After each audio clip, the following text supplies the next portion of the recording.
even if you conspire in this life, even if you are against the Prophet in this life, even if you do all sorts of nonsense in this life, can you escape me? No. I'm going to get you together on the day of judgment, and there is no doubt about this day. وَمَنْ أَصْدَقُ مِنَ اللَّهِ حَدِيثًا, and who is more truer than Allah in his talk. Now, the following verses, they give some specific hukm. So let me read the Arabic verses with the translation first. فما لكم في المنافقين فئتين والله أركسهم بما كسبوا أتريدون أن تهدوا من أضل الله ومن يضلل الله فلن تجد له سبيلا. Why should you be divided into two parties about the hypocrites? Allah had cast them off for their evil deeds. Would He guide those whom Allah had thrown out of the way? For those whom Allah had thrown out of the way, never shall thou find the way. وَدُّوا لَوْ تَكْفُرُونَ كَمَا كَفَرُوا فَتَكُونُونَ سَوَاءً فَلَا تَتَّخِذُوا مِنْهُمْ أَوْلِيَاءَ حَتَّى يُهَاجِرُوا فِي سَبِيلِ اللَّهِ فَإِنْ تَوَلَّوْا فَخُذُوهُمْ وَاقْتُلُوهُمْ حَيْثُ وَجَدتُّمُوهُمْ وَلَا تَتَّخِذُوا مِنْهُمْ وَلِيًّا وَلَا نَصِيرًا. They but wish that you should reject faith as they do, and thus be on the same footing as they. So take not friends from the ranks until they flee in the way of Allah from what is forbidden. But if they turn renegades, seize them and slay them wherever you find them, and in any case take no friends or helpers from their ranks. إلا الذين يصلون إلى قوم بينكم وبينهم ميثاق أو جاءوكم حصرت صدورهم أن يقاتلوا قومهم ولو شاء الله لسلطهم عليكم فلقاتلوكم فإن اعتزلوكم فلم يقاتلوكم وألقوا إليكم السلم فما جعل الله لكم عليهم سبيلا. Except those who join a group between whom and you there is a treaty of peace, are those who approach you with hearts restraining them from fighting you or fighting their own people. If Allah had pleased, He could have given them power over you, and they would have fought you. Therefore, if they withdraw from you, but fight you not, and instead send you guarantees of peace, then Allah hath opened no way for you to war against them. ستجدون آخرين يريدون أن يأمنوكم ويأمنوا قومهم كلما ردوا إلى الفتنة انكسوا فيها فإن لم يعتزلوكم ويلقوا إليكم السلم ويكفوا أيديهم فخذوهم واقتلوهم حيث ثقفتموهم وأولئكم جعلنا لكم عليهم سلطانا مبينا. Others you will find that wish to be secure from you as well as that of their people. Every time they are sent back to temptation, they come there too, if they withdraw not from you, nor give you guarantees of peace besides restraining their hands, seize them and slay them wherever you get them. In their case, we have provided you with a clear argument against them.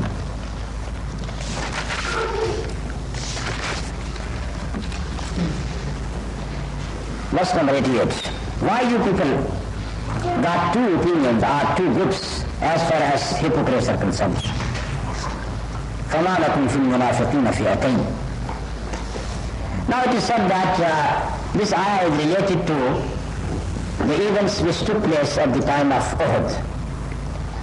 Prophet ﷺ went to Uhud for fighting the non-Muslims, and as you know that Abdullah bin Ubay has returned with the group of munafiqeen or hypocrites when he said that Prophet ﷺ did not listen to us, did not listen to our advice. We said, Allah, we should have to fight inside Medina. He did not go out.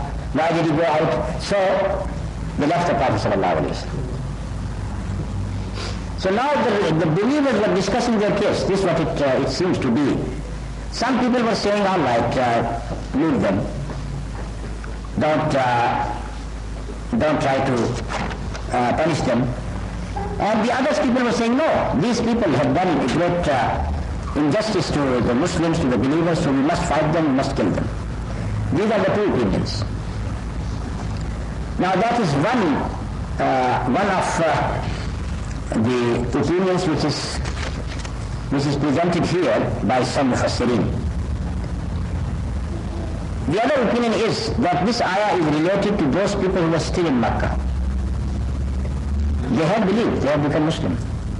But they did not migrate to Medina. In the beginning of Islam, when our Prophet ﷺ has migrated to Medina, it was said that all the people should leave Makkah and they should come to Medina. Hijrah was an obligatory act upon them. Only those people were exempted who were not able to migrate. So they say that this ayah is related to such people who became Muslim and they want to live in Makkah, they don't want to migrate. Why? Because they got their interest in property, in houses, in other things. This is why they don't want to migrate to Medina. That is the second opinion. And I think most of the Mufassirin, they have said that this second opinion is more suitable because in the next verse it is said very clearly that don't make friends among them hatta yuhajiru fi sabilillah until they migrate in the way of Allah. So it means that here the people are munafiqeen who got settled down in Medina are not knowledge. Allah subhanahu wa ta'ala has already discussed about them. فَأَعْرِضْ عَنْهُمْ. Keep clear of them. This is something else. This group is those people who were left behind in Makkah and they don't want to migrate because of their own interest. Allah subhanahu wa ta'ala is saying, why you people got two opinions about them? وَاللَّهُ أَرْكَسَهُمْ بِمَا كَسَبُوا. Allah subhanahu wa ta'ala has returned them. Arkasa, the word arkasa means to return someone to his original position. Allah subhanahu wa ta'ala has returned them because of their actions. أَتُرِيدُونَ أَن تَهْدُوا مَنْ أَضَلَّ اللَّهُ. Do you want to guide those people whom Allah subhanahu wa ta'ala has misguided? وَمَنْ يُضْلِلِ اللَّهُ فَلَنْ تَجِدَ لَهُ سَبِيلًا. If Allah subhanahu wa ta'ala misguides someone, then you don't find any way for that person. This topic has been cleared many times, that Allah subhanahu wa ta'ala does not do like this, that guiding few people, this group is guided, that group is not guided. That is not the way. It is not done at random, no.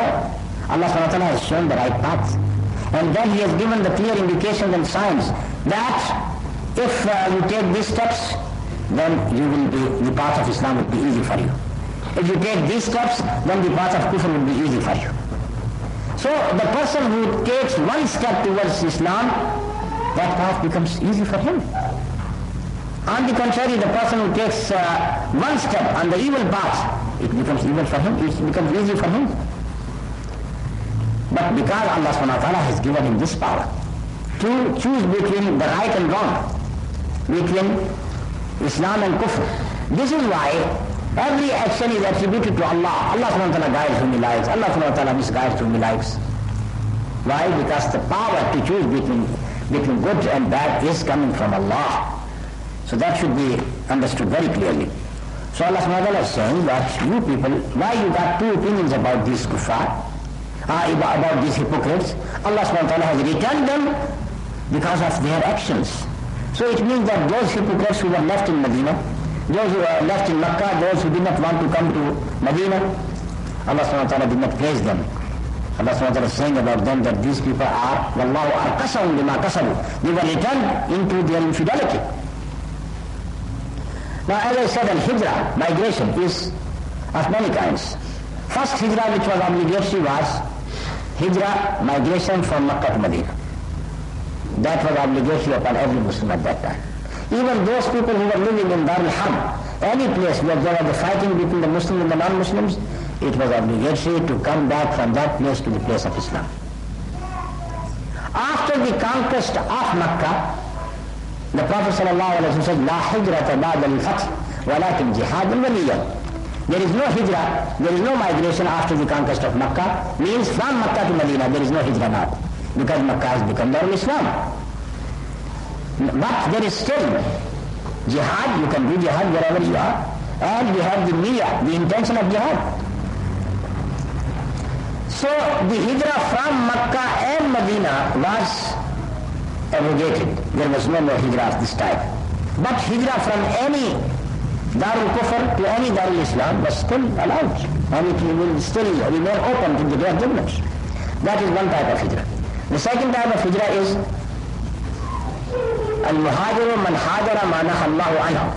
Muhajir is the person who needs those things which Allah subhanahu wa ta'ala has prohibited. That is muhajir as well. When you need anything bad, you are also muhajir. But of course that is in a different sense. As far as in this verse is concerned, the next verse, حَتَّى يُحَاجِرُوا فِي سَبِيلِ اللَّهِ, it means migrating from Darul Kufr to Darul Islam. Verse 89. وَدُّوا لَوْ تَكْفُرُونَ كَمَا كَفَرُوا فَتَكُونُونَ سَوَاءً. These people, they want that you people should have committed kufr as they have committed kufr. So they become equal. فَلَا تَتَّخِذُوا مِنْهُمْ أَوْلِيَاءَ. So don't make any friends among them حَتَّى يُحَاجِرُوا فِي سَبِيلِ اللَّهِ, until they migrate in the way of Allah. This was the requirements from every Muslim living in Mecca to migrate to Medina. Except if he is a weak person who can't migrate at all. فَإِن تَوَلَّوْا, if they don't do that, فَخُذُوهُمْ, then take them as prisoners. وَاقْتُلُوهُمْ, and kill them حَيْثُ وَجَدْتُمُوهُمْ, wherever you find them. وَلَا تَتَّخِذُوا مِنْهُمْ وَلِيًّا وَلَا نَصِيرًا, and don't take any one among them as your wali, your friend, وَلَا نَصِيرًا, or your supporter.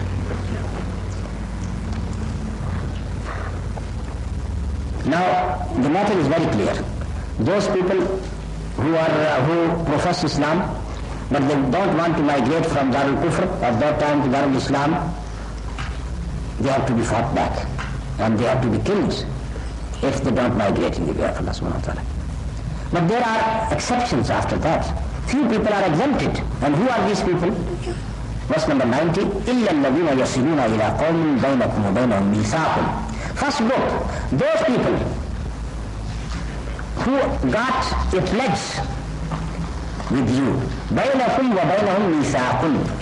إِلَّا الَّذِينَ يَصِلُونَ إِلَىٰ قَوْمٍ بَيْنَكُمْ وَبَيْنَهُمْ مِيثَاقٌ. Either they got pledge with you, or they got pledge, or they got good relations with such people who got a pledge with you. This is the same position at the time of the Treaty of Hudaybiyah. When Prophet ﷺ made this treaty with the people of Makkah, he said that now all the people who are living in Makkah or around Makkah, they got this choice. That either they come into our pledge, so we are going to protect them. Or they go to Quraysh people, and Quraysh people are going to take care of them. So few of the tribes in Makkah, they came to the Prophet ﷺ and they pledged with the Prophet, and others with the Quraysh. So here the exemption is given that those people who enter into a pledge either with you or with someone else who got pledged with you, they are exempted. They are not required to migrate. That is one group. Second group, أَوْ جَاءُوكُمْ حَسَرَتْ صُدُورُهُمْ أَنْ يُقَاتِلُوكُمْ وَيُقَاتِلُوكُمْ. Are some other people, حَسَرَتْ صُدُورُهُمْ, their hearts have been restrained from fighting you or fighting their own people. And there are some other people who are weak or who don't want to fight you. And even they got no courage to fight their own people. They want to become Muslim. Or even if they are not Muslim, they don't want to fight. So they are coming to the Prophet Muhammad sallallahu alaihi wasallam, they saying to us, saying to the Prophet that, O Prophet of Allah, is at this stage, we are not going to fight you. So they are assuring the Prophet sallallahu alaihi wasallam that you are safe as far as we are concerned. We are not going to fight you. And again, we are not going to fight our own people. We don't have such courage to fight them because of Islam. So Allah subhanahu wa ta'ala said, all right. these people, لا تتخذوا منهم وليا ولا نصيرا, you don't take any supporter, any friend from the previous groups of munafiqeen except for these people. The first exception, those people who got pledged with you, are pledged with the people who got pledged with you. The second group, who are exempted, those who don't want to fight you, not their own people. And Allah subhanahu wa ta'ala said one thing about this group, the second group. وَلَوْ شَاءَ اللَّهُ لَسَلَّطَهُمْ عَلَيْكُمْ فَلَقَاتَلُوكُمْ. If Allah subhanahu wa ta'ala wanted, He could have made this group stronger upon you, and they have fought you. And this is the mercy of Allah subhanahu wa ta'ala, that instead of these people coming and fighting you, now they are coming to you and saying, no, oh Muhammad, we don't want to fight you. So that is the mercy of Allah. He did not make these people fight you. It means that they have become neutral. فَنِعْتَضَلُوكُمْ فَلَمْ يُقَاتِلُوكُمْ. So if these people, they stay back and they don't fight you, وَأَلْقَوْا إِلَيْكُمُ السَّلَمَ, and then they reconcile with you, or they make a peace treaty with you, فَمَا جَعَلَ اللَّهُ لَكُمْ عَلَيْهِمْ سَبِيلًا. Allah subhanahu wa ta'ala has opened no way for you against them. It means that you can't fight them. So here this two groups are exempted, as I said. Now there is a third group which is mentioned in the next ayah, which is 91. سَتَجِدُونَ آخَرِينَ يُرِيدُونَ أَن يَأْمَنُوكُمْ وَيَأْمَنُوا قَوْمَهُمْ. You would find some other people, they wish to be secure from you as well as of their own people. كُلَّمَا رُدُّوا إِلَى الْفِتْنَةِ أُرْكِسُوا فِيهَا. But these people, whenever they are turned to fitna, they get into it. فَإِنْ لَمْ يَعْتَضِلُوكُمْ. If they don't stay away from you, وَيُلْقُوا إِلَيْكُمُ السَّلَمَ, they don't make any peace with you, وَيَكُفُّوا أَيْدِيَهُمْ, and they don't restrain their hands from you, فَخُذُوهُمْ, then take them, either prisoners, like prisoners, وَاقْتُلُوهُمْ, and kill them, حَيْثُ سَقِفْتُمُوهُمْ, wherever you find them, وَأُولَٰئِكُمْ جَعَلْنَا لَكُمْ عَلَيْهِمْ سُلْطَانًا مُبِينًا. These are the people upon whom we have given you an authority, a very clear one. Now this is the third group. What is the character of the third group? And these people, they are the clear hypocrites. They come to the Prophet ﷺ, they say we are Muslims. And in this way they think that now we are safe. Prophet is not going to fight us. Then they go to Makkah. They go to Makkah and they say to their own people that we are not real Muslims, we have just said Islam to Muhammad ﷺ, but we are not really Muslims. This is how they want to be secure from the people of Makkah as well. So now see the difference between this group and the previous groups. The previous groups were those people who came to the Prophet ﷺ, they said that we don't want to fight you. And we don't want to fight our own people. When they are showing some interest into Islam. So Allah subhanahu wa ta'ala said, all right, don't fight these people and be good with them. Unlike the group which is mentioned in 91, they are the real hypocrites, they profess Islam, but in their heart they are not Muslim. This is why they come to kuffar people and they want to be safe from that side as well. كُلَّمَا رُدُّوا إِلَى الْفِتْنَةِ أُرْكِسُوا فِيهَا. Whenever they are returned to fitna, they enter into it. Fitna means the trial of shirk. In Quran, wherever fitna is mentioned, mainly it is either persecution or it is shirk. So it means that whenever they get any opportunity to commit shirk, they will go for that. So Allah subhanahu wa ta'ala has said about this group, فَإِن لَمْ يَعْتَضِلُوكُمْ, if they don't stay back, وَيُلْقُوا إِلَيْكُمُ السَّلَامَ, they don't throw peace to you, it means that they don't want to make any peace treaty with you. وَيَكُفُّوا أَيْدِيَهُمْ, they don't want to restrain their hands as well. Then what you have to do? فَخُذُوهُمْ, then you have to take them, kill them wherever they are found. وَأُولَٰئِكُمْ جَعَلْنَا لَكُمْ عَلَيْهِمْ سُلْطَانًا مُبِينًا, and these are the people upon whom we have given you a clear authority. It means that you can fight them.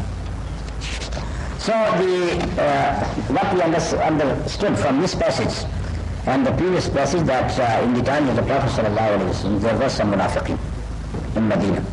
Those people who were living in Medina community, Prophet ﷺ was told to treat them like Muslims. If they greet you, Assalamu alaikum, treat them like Muslim and even say back, alaikum assalam wa rahmatullahi wa barakatuh. Prophet ﷺ went to that extent that he used to seek forgiveness for them, like Abdullah ibn Ubay. When he died, Prophet ﷺ is seeking forgiveness for him. So Allah subhanahu wa ta'ala has to say to him,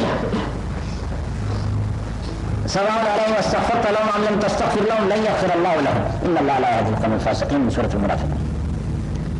It is equal whether you seek forgiveness for them or not. Allah subhanahu wa ta'ala is not going to forgive them. So anyhow, because as far as the worldly matters are concerned, you treat them as Muslims. They will live with you. They will attend the prayers with you. And if someone dies among them, he would be buried in the Muslim cemetery. So in all worldly matters they are treated like Muslims. Because why? Because they are saying La ilaha illallah Muhammadur Rasulullah with their tongues. So you can't say you are kafir. But because Allah subhanahu wa ta'ala knew about them, in their heart there is kufr. So in Akhirah they are treated worse than kuffar. Their punishment is worse than the punishment of kuffar. So that is the case with the munafiqeen who were living within the community of Medina. And then what about the munafiqeen who were living in Makkah at that time? Allah subhanahu wa ta'ala has given them this trial. If they are really good Muslims, then they should migrate and come to Medina. If they don't migrate, and there is no excuse for that, then of course, as it is said, if they don't migrate, then they are not pure Muslims, you have to fight them and kill them. Then the exemption was made. Exemption was made only those people, those who got pledged with you or with the people who got pledged with you, you have to spare them. And again those people who don't want to fight you and even they don't want to fight their own people,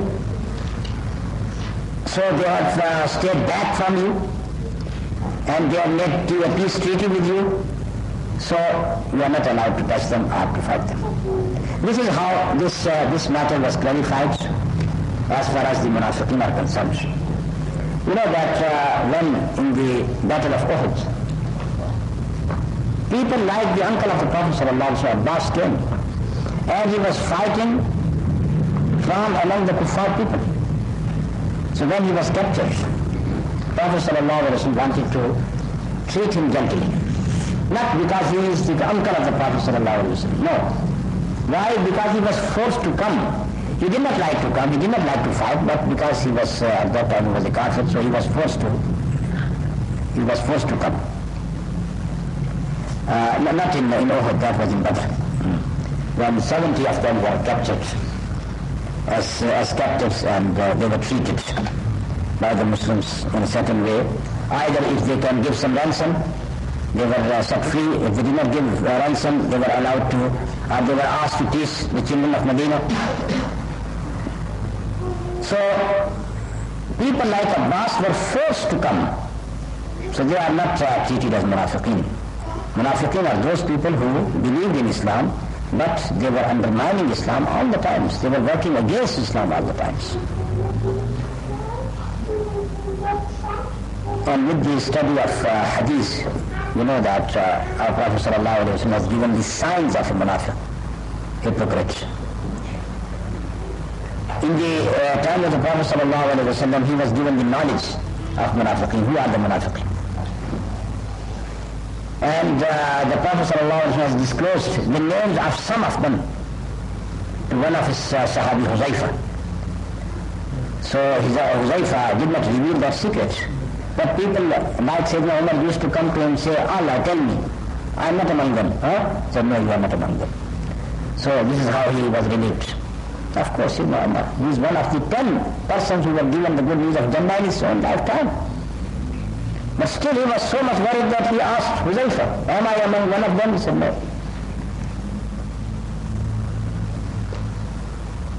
So Prophet ﷺ has given the signs. When he speaks, when he speaks, he lies. If he is given a trust, he betrays. وَإِذَا وَعَدَ أَخْلَفَ. If he promises, he does not fulfill the promise. وَإِذَا خَاصَمَ فَجَرَ. And when he disputes, he comes to the extent of fujur, when he makes it very bitter. And so many other signs which are given of munafiqeen. So, it means that the Muslim society, wherever it is found, and if it is guarded by an amir, by a person in authority, then this Jamaat should be very careful about the people inside the community. Because Islam has always suffered mostly from those people who try to undermine it from inside. They try to weaken Islam because they are weak themselves. They don't want real Islam, because real Islam is a threat to them.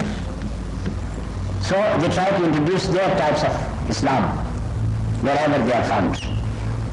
Then Islam has become some rituals only. If you do such types of things, you see, all right, someone is serving Islam a lot. Without sunnah, without having sunnah at all. No sunnah in your appearance, no sunnah in your behavior, no sunnah in your treatment of the people, no sunnah in your manners.